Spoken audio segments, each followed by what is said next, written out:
Yeah, I You think know, I think there's a detachment, and I think once the people working in these places, that detachment, you're not looked at in the same light.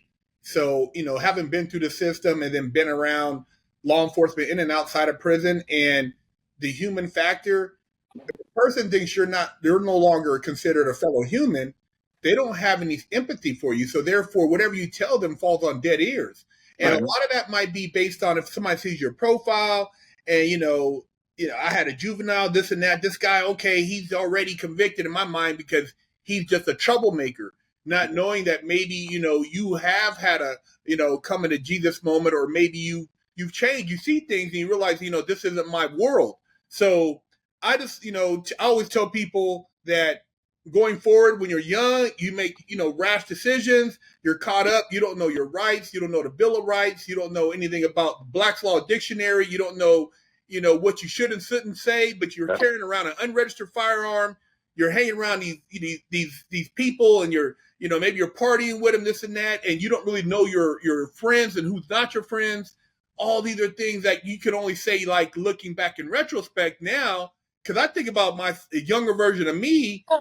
I'm like, damn, I was a damn idiot, but Yeah, you don't I think mean, like that. I I can say, identify. I say this to my kids, and the kids are in my me, and I coach basketball and stuff. If you find yourself being exposed to the police more than once in your life at that age, check yourself, check your Yeah, friends. There's no reason. The police are they bad police? They're bad cops. 90% of them, they really are getting that job to do good. They want to help people, and if you find yourself exposed to them, then there's something going on with the people you're hanging around with. Because there's most people should Or never, in my whether you're case, black, white, or purple, no one should be getting exposed more than once or twice, in a year, in 2 years, at that age, at that mhm, 19, that 15 to 25-year-olds. And if you're being exposed every week, check yourself. yeah, There's something going there's, on. there's the other factor I was coming to, like you had made mention of the judge. I wasn't ever aware of that depth of that relationship, Mr. Dowd. Very great point. To end off Big Herc, I just got to say something that didn't come to me until about 3 years before I came home. There's a very nice man named Harold V. Ferguson. He's a legal aid attorney stationed at 199 Water Street in their Criminal Appeals Bureau. And he sent me my entire file, things that were denied to me for all these years from the DA's office and everything. The DA received about 40 letters from the neighborhood, from Astoria, Queens, New York. Remember, it's a different neighborhood now. Thank God. I'm Muslim these days. I want to put it out there for a reason. The neighborhood now is all Muslim. You go to that neighborhood, you get a lot of Muslims. You still got some Italians and Greeks. But here's what ended up happening. There's like, for example, I got to give a shout out Kia Jeffries. And okay, hope you're doing well, sis. The bottom line is from Ernest M16 Mateen, Miss Jeffries, Mark Boyce, a number of my friends, close friends, Hal Baines, people of color, and Star Campbell Law. I had an apartment building left to me with my father and grandfather at 4507 Denmark Boulevard. Racism played a part in my trial. That's the ironic part. Um, I gave them apartments rent free, those who worked with me. And it's a fact they can testify to. A lot of them, most of them are still alive. And a few times a card stored up and said something to Mark one day, a derogatory N word, and came out the car as he was leaving the building. And he said my street handle, and he laughed. He said, "Yo, Joey," he said, "the moment I said Joey Fingers, that son ran back to the car and took off when I said I was your friend." Um, I had a stack about letters this big from the Knights of Columbus, from the Astoria Homeowners Association, the Queens Real Estate Board, all of these bunch of even private people saying I was an ongoing menace to the neighborhood. All right. And they lied, said I sold drugs. I never sold drugs. I struggled with some maybe drinking too much wine and myself using a little substance abuse issue as a young man. I never sold them. All these lies were made up to make the DA just get me out of the neighborhood. And why? I'm being honest with you. The only thing, let me give you an example. There's a friend of mine, Carlito, who turned to me about 5 years after that, and it was actually 12 Italians that coming out of Knights of Columbus. Same organization. Their building was right next to the building I used to own. My grandfather left me, and they said we wish Joey was home. So when I died of fentanyl overdose from their nephew or something, and I was the go-to guy. The only thing I ever did bad to the neighborhood in their eyes was give apartments to people of color rent free that were my brothers and my friends. That's the truth of the matter. And I hope you don't edit that out because that's the truth. Oh There's no. a number of, yeah. And when I went to Mama Mary's funeral at 38th Street and Denmark Boulevard in 2014, and I seen Muslim sisters walking down the block, and I seen black people and Spanish people and walking freely. See, in the story, when I grew up, 31st Street, where this place called Pizza Palace, where the N train is, that was the border. You could be black or Spanish and be around that area, but not too long. Don't hang out too long, type thing. Shout out Big Tone from the group on Story Warrior.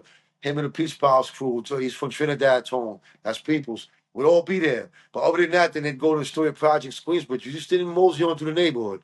It was Black Carlos, may he rest in peace. But what I was trying to say is they hated me because I gave those apartments in the storefront to an Egyptian Muslim in the center, in the epicenter next to the Knights of Columbus, which is all Italian. It's like an organization of the Catholic Church. And they hated it. And anybody else, they would have sent goons. You can't do this. You can't. They would have went to the landlord for not the goons. They wouldn't have sent. They would. There was nobody, and anybody challenged. There was no goon in the 5 boroughs that's goonier than me. From the age of you could say 15 to 30 years old before I went to prison. Now I've gotten to be, God willing, a little more intelligent. Now, what I want to do with all the time I spend in the library, to be honest, our current governor's not doing her job. And I hope you don't edit this. I'm going to get this conviction overturned, Big Herc. And my only intention is to run for governor of New York State to make abrupt and permanent change. Yeah. I seen I'm dead serious too. the mayor was just indicted yesterday. Unfortunately, he was friends, Mayor Eric Adams, with an adversary of mine in the music business, Sean Combs. Man, Him and I. we're in an age right now, 2024. A lot of things are being exposed, and the more we see social media, it has had a way to corral people, but also enlighten people. And depending on how you use it as a resource and an opportunity, or you can use it to get caught up in it. So being able to even do this interview from, I'm in Arizona, you guys are in New York, we're able to share this information. And I'm quite sure somebody watching will be able to take this and maybe somebody will get a sense of consciousness and see something and it helps save their life. And that's why I do this show. Yes, but at sir. the end of the day, it's just putting stuff out there, like what you're doing with your program. There's a lot of people who think everybody in jail is a piece of shit. Everybody in jail, this happens to them. And not everybody. There are some guys, if I've seen them, I'd be reaching for something because I know they're up to no good. These people. I'll tell you a quick story. So, one of my colleagues, we go to jail. We get a lot of letters from people that are looking for help, and we sit down with them. And I'm not going to mention his name, but he says, "Listen, I didn't kill this kid, but I killed the other kid. So I got 20. I get 50 to life. So can I get 25 to life? Because I only killed the one. And the one kid he killed was like 14 years old. Oh no! And I looked at him. And I looked at my partner. And we both go, I think you're home, buddy. You're for now. We're not going to spend the time. You need a little time out. Trying to get someone off on one murder, but not the other murder because he's admitting. Some of these people are where they should be to protect us all. Yeah. But it's that 10%, which you guys are part of, that they get caught up in this system that is geared towards conviction, not the truth. Yeah. Well, my father was an old detective, was an old police officer, was a detective, and he always said, if you wanted the truth, go to church. Yeah. You're not getting it in the court systems. You're not getting it in the bureaucracies of these governments. You go to church, you go to your guard and you speak to him, because the truth. And I learned this quick as a young cop. There's no truth in the DA's offices or these courthouses. It's all politics. Yeah. And the unfortunate thing is, we're always told as bill of goods that justice is blind. There is no justice in any of these countries. And we do this all over the world. It's not blind. It's geared towards convictions and wins instead of the truth. Until we fix that part of it, it's going to keep happening. And so we make a rough change. There's a book written. How would people find you on social media? Because I want to tie in like how people can reach out to you if they want to do something, or if they want to reach out to Mr. Dowd. Okay, well, I have a Facebook up under my real name, Joseph, middle initial J, Gentile Jr. I have an Instagram page. I have a TikTok, and an X. I have an X page as well. I actually just wanted to add this one little thing, and I'm really serious about it because I really sincerely believe I can make a difference in a change.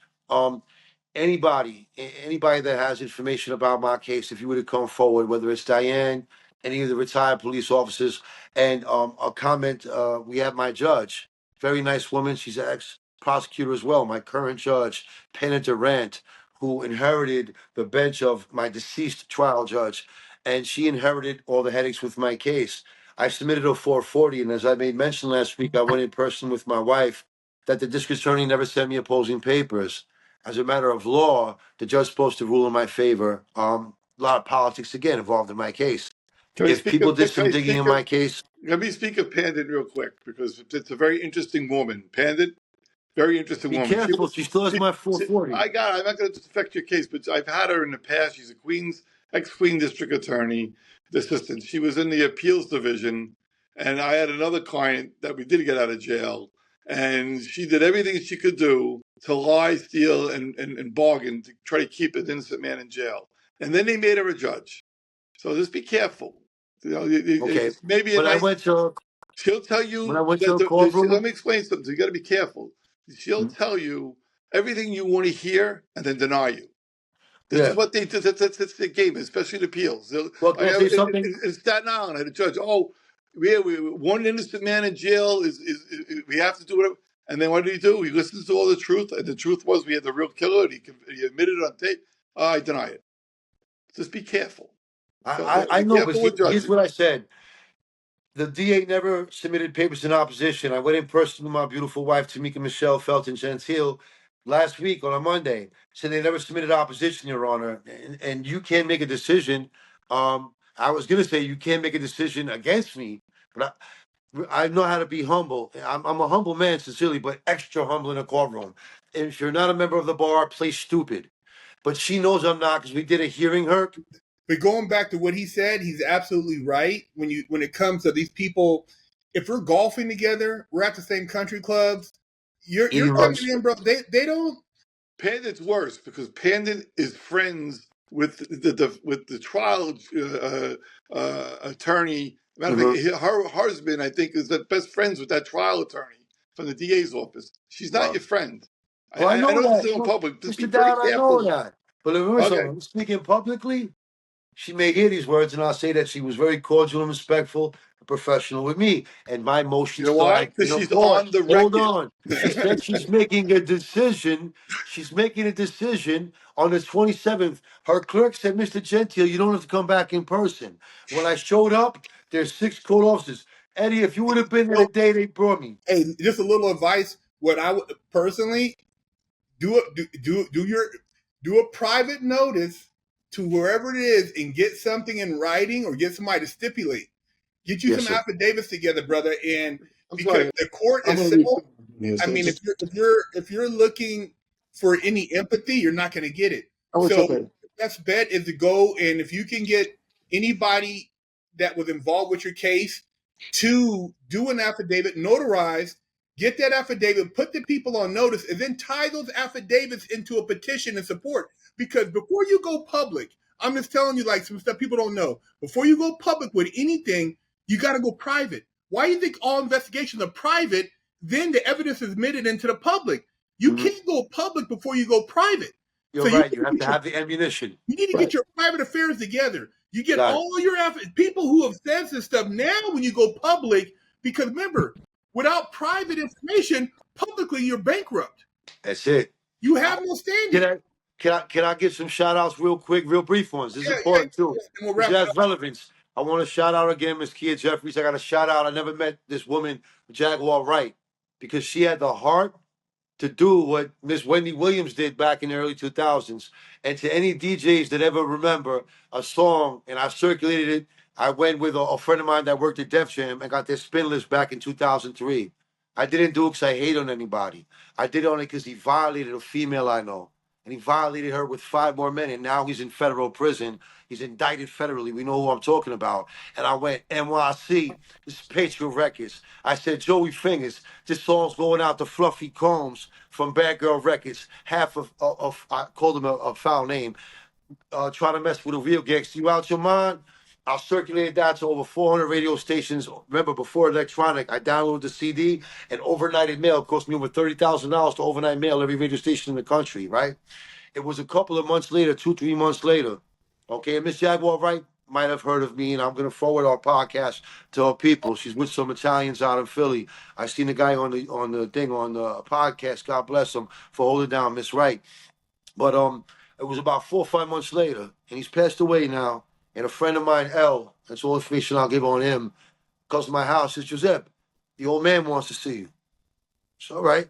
So, as a kid, I broke a lot of rules, never stole drugs.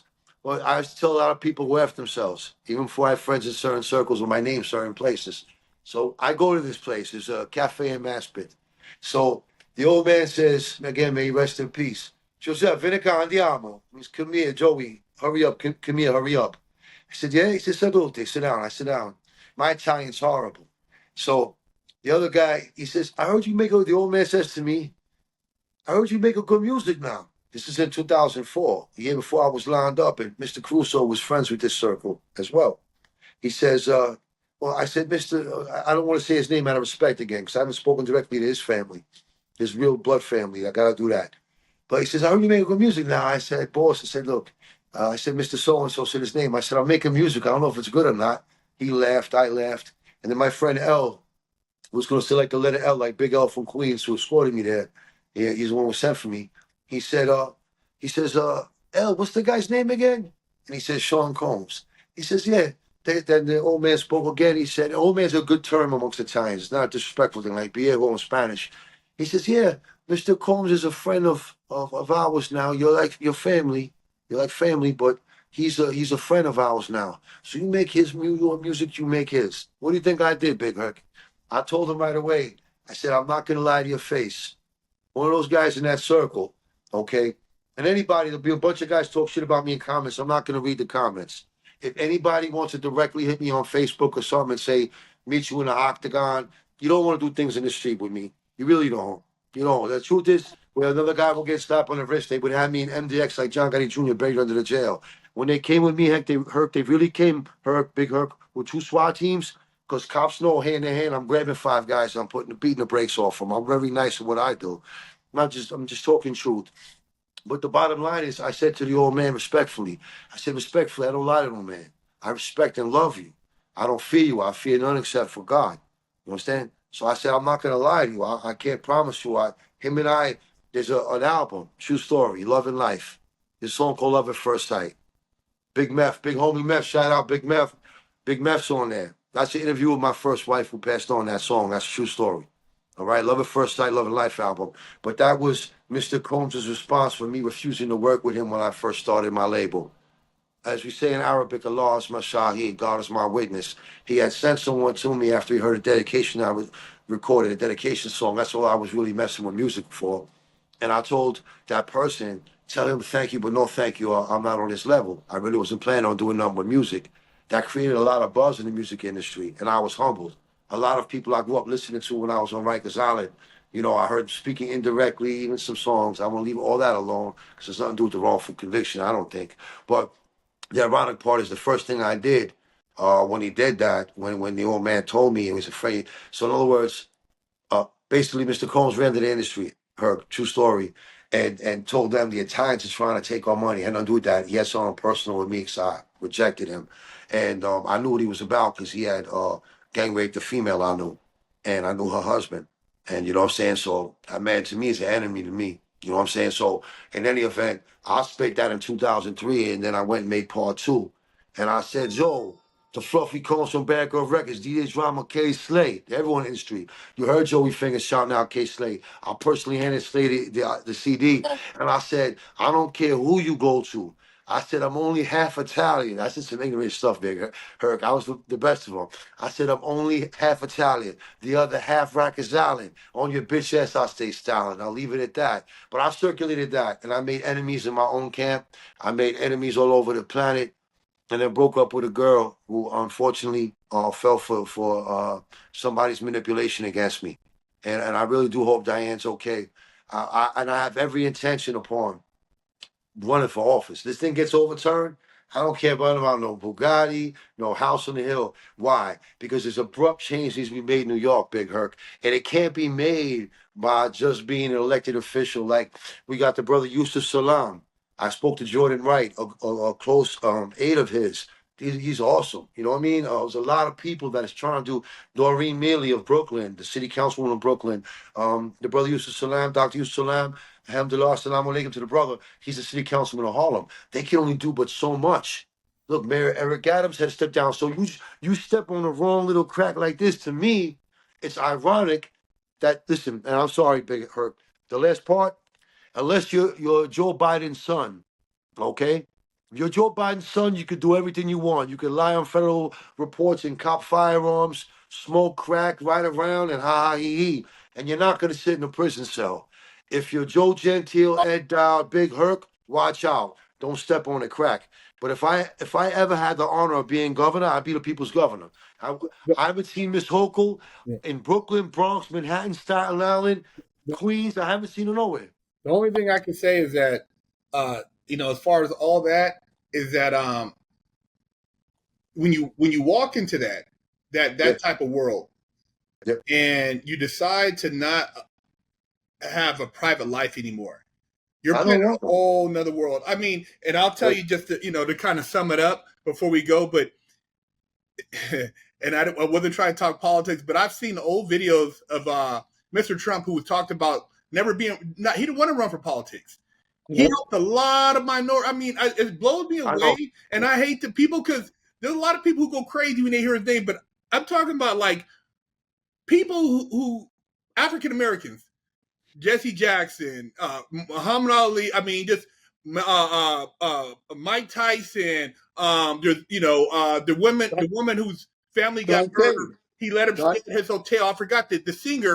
Her mother and father were murdered. There's a lot of people, African Americans, who were very good friends with this man, and then it's just ripped the country apart now with all the stuff they're trying to put out there. So I just say that to say that even somebody like yourself or even myself, if I was to ever say, "Hey, I'm gonna run for mayor of who knows, man, they're gonna make us some shit." Herc say, "Damn, they're gonna start I'm making hoping they do. you won't believe." That there's So some.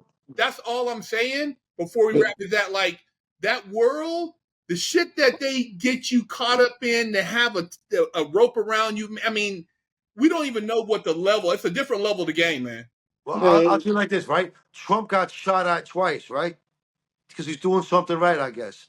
I'm not like I didn't want to get political either, but I'll tell you this: when I was in jail, not cop, no correction officer, and no criminal, no convict like myself, a convict's family, okay, voted for anywhere else. They all voted for Trump.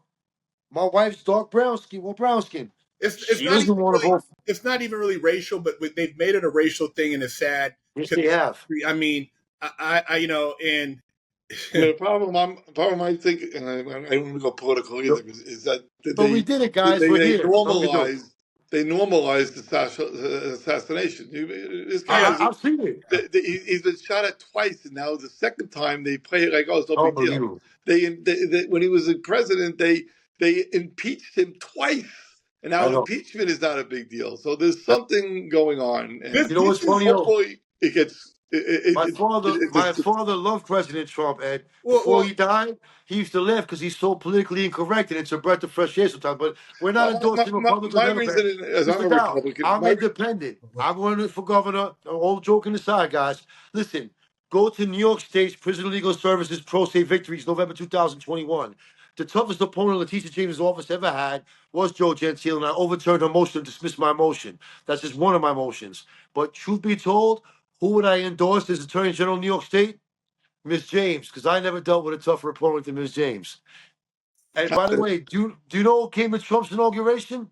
Joey No Socks, who's old school Gambino, allegedly, according to the Daily News. He was at his inauguration, Joey No Socks. I was just going to say is that until we can all start looking at this as a group again, we are. And the thing with Trump is that he was never really a politician. Sorry, Mine was am I going back still, right? on? yeah, you're back on. Okay. I mean, I was just going to say that what I always thought was about him was interesting. He was never really a politician, and he still isn't. So he's hated by everybody. He's hated by Republicans. He's hated. Well, He's just hated. if you think back to when in your old school, and you think about like the real estate landscape in New York, buildings, construction, him dealing with just different agencies out there, and how the city was kind of behind them. For that to flip, and for them to try to take this guy's all his wealth, I mean, if you just think about it, why would a man risk all this? I mean, you got literally a porn star who said that. I mean, dude, this is incredible. I've never that. I mean, come on, man. This is like something from Never in a million years. And you're right. It's sad state of it. And it proves to me what I said before. The judicial system in this country is so flawed, and we almost look like a banana republic because we've gotten that bad at it now. Yeah. And you asked the question from before about wrongful convictions. It's probably easier now to convict someone than ever before, politically. I mean, it's the proof is in that business with Trump. So why does someone who can't afford anything get convicted? Because they can do it, and until we can understand that and really fix the system and not allow, like, I'm going to digress a little bit, but we have these wrongful conviction units that have been that these different district attorneys open up to say, well, we're handling it by doing this. They're not. It's all nonsense. It's all just another way for them to smooth over the general public, because most people don't get exposed to this. Oh, well, he's doing something about it, and they're not. They're picking winners. It's really sad. They're actually picking winners instead of. And I'm going to do this for my company. We're deeply involved in this stuff. We feel passionate about it. The people that work for me too, or feel passionate about it, is that we want the job. Our job, I think, is to give a defendant a defense. We're an adversarial system. So until you have equalized the adversarial system between the defense and the prosecution, you're going to get wrongful convictions. That's another reason why, and I see it all the time. I mean, one of the good things that did happen with Hochul and the New York State Assembly, they did change part of the law for discovery, that you have to get 15 days to get any kind of scientific discovery released to the defense. No, Ms. Hochul, listen, I got to say about the governor. But they went too far. Then because they were talking about, and everyone wants to be safe in the streets, and then they went too far with the idea of, well, let's just eliminate bail for everyone, and now there's no way to hold anyone. If we got into a legal debate, here's the thing, though. We have to change the wording of constitutions, both federal and in every state, commonwealth, and territory. If we're going to talk about bail, if a person is innocent or has a presumption of innocence to proven guilty, you can't stick him in a cage. We have the electronic devices now where you could stick. So now, unless don't work. The Constitution. It's not the Constitution. It's the people. There's a reason why, and I used to wonder why they created certain places for people. You get in there and you talk to some people, and if it wasn't for that box, that person might be climbing through somebody's window. And I'm not saying that there aren't good people, the people who are innocent, but when you're talking about dealing with an animal has to have an animal trainer. And I'm not saying, like, because if you treat yourself human, it's how it's the energy you project. And so you talk about, like, certain people, there's a level of certain type of mentality of crime. If you're in there for DUI, but when you're to murder somebody, you need to sit down for a minute to reflect. Reflection is great for getting your mind together. So you got caught with a pistol. Little Timmy got caught with a pistol. Oh, he just had a gun. No, little Timmy had been robbed, and he just ain't got caught. He just got caught this time. So don't, when you talk about these kids, a lot of them, you start hearing stories, drug-fueled, whatever they're doing. Dude, these people, I'm not saying, and I'm not ex-criminal, and I'm not saying everybody's guilty, but when you're doing wrong. So many people don't care. If you want to change, you change, man. So that's all I'm saying. So it's not, right now it's gotten to the point where if a criminal robs your house in some places, and he's leaving, after he terrorized you, you shoot him in the back, you're wrong. You're going to jail. Get your head off. On New York State law is that, and people think of television, but you have only person that has to engage is the police. Everyone else has to retreat. So we do security work too. So I can't pull my gun out and chase someone down and shoot them. My job is to retreat. So even in your house, you're supposed to retreat. Dude, you're right. So somebody come in there, hurt your kids, beat on your bike. House, in New York State, New York State. Come on, man. That's the problem. I'm not agreeing with him. This is what we've. I'm not agreeing with it either.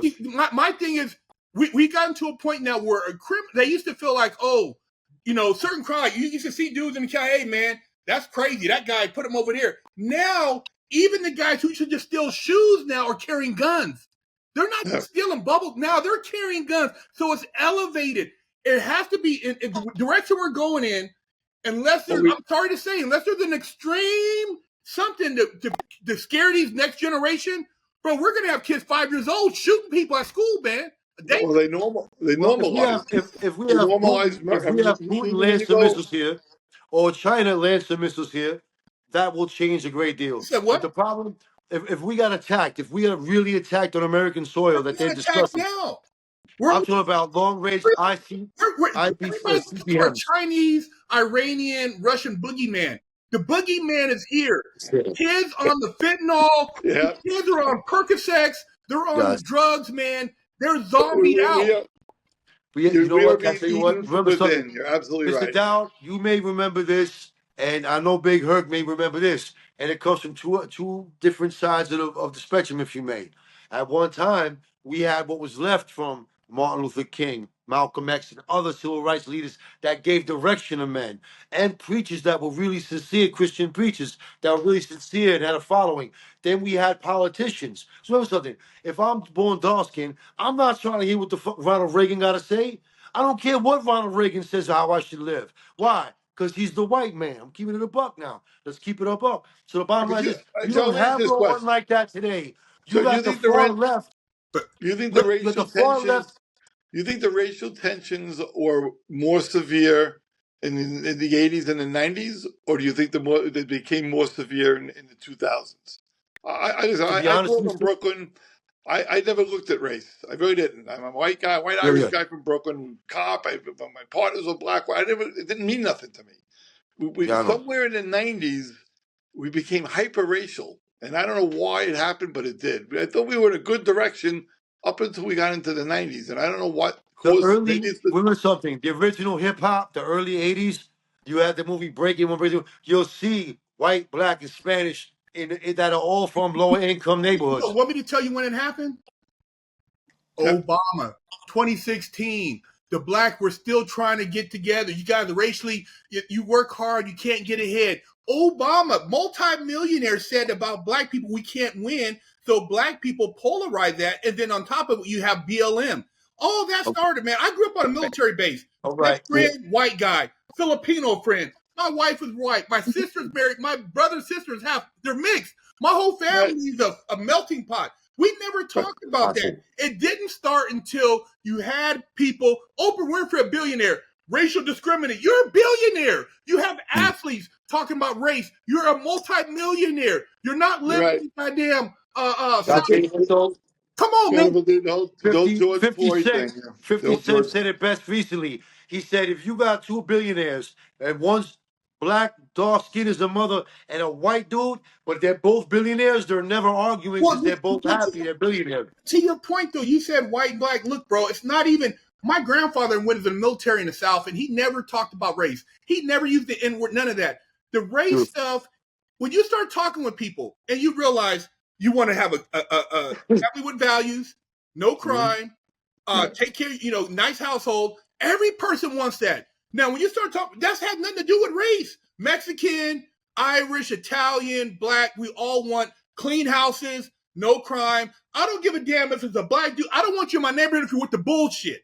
I don't want the bullshit. It's not race, man. And that's what they got everybody polarized with race. The first black woman. I don't give a damn if you're first anything.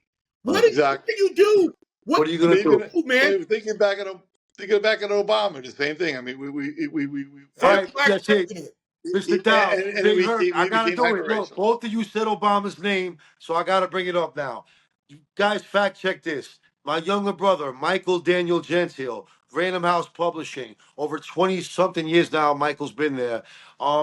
Michael was in charge of and overseeing Barack Obama's books when he got elected, including the oversight of Memoirs to My Dad and the other books. And God bless you, Barack Obama. I happily like you even if nobody else does. But I also got love for President Trump. I'm really, I'm independent. I don't co-sign on one thing. But here's the funny part.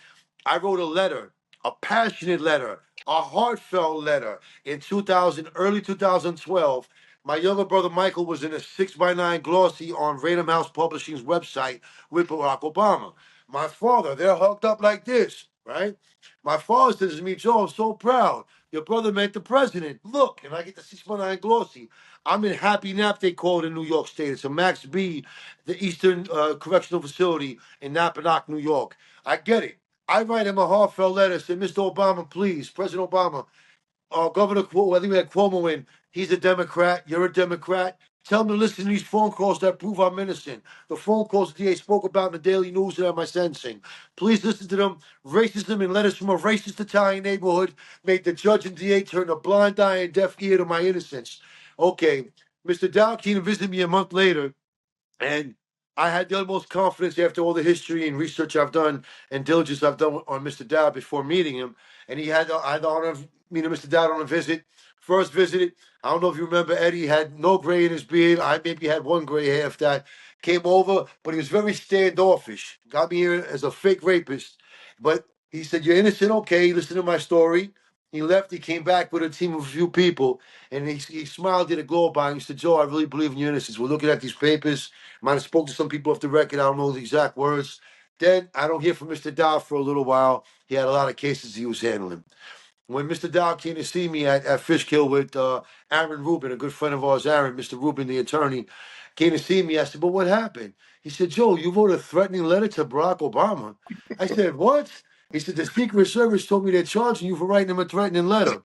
Yep. Being he was the first, and like you said it, the division caused, there was a white officer, I'm not going to say his name, from upstate New York. I have extended family in Buffalo, New York, in the Williamsville and Amherst area. So I'm not going to say one of their names. I don't want any friends or relatives up there to have a hard time, because it was that upstate correctional cadre. And the officer turned to me, all right? He's of Irish German descent. And he said, hey, Gentile. I said, yeah. He goes, if that F and N, I looked at him, but, he's a cop. I'm in Greens. I'm a convict, and you're the cop. And then those little guys up there, most of the time, they'll lose you in those mountains, all right? He said, if he gets elected, we're going to have to kill him. So, like you said, it caused a lot of division. My battery's on 20%. Big Herc, I thank you for your time. I'm very sincere in all I'm saying. Hopefully, we get some of the witnesses in the case that can contact Mr. Dowd. Reach out on social media. I appreciate everything. You ever visit New York? This case gets overturned. I'm off parole in a couple of years. Whatever goes on, I ever come out to you, I'll definitely look you up and we get something to eat. I appreciate your time. No problem. From my company, we're Into Investigative Resources. It's www.iscmny.com. You can leave a message there for us there. Our phone numbers are there. We're in this arena of wrongful convictions and wrongful deaths. And if you need our help, just give us a call and see what we can do. And I'll get both of you guys' social media stuff from privately. Then I can put it in the description when I get ready to post it. Excellent. So I have all that stuff. Excellent. So Thank you, Big Herc. you guys have a great rest of your day. You too. Nice for giving us the Great time. work. All right. God bless you, Big Herc. God bless. Bye-bye. Bye-bye.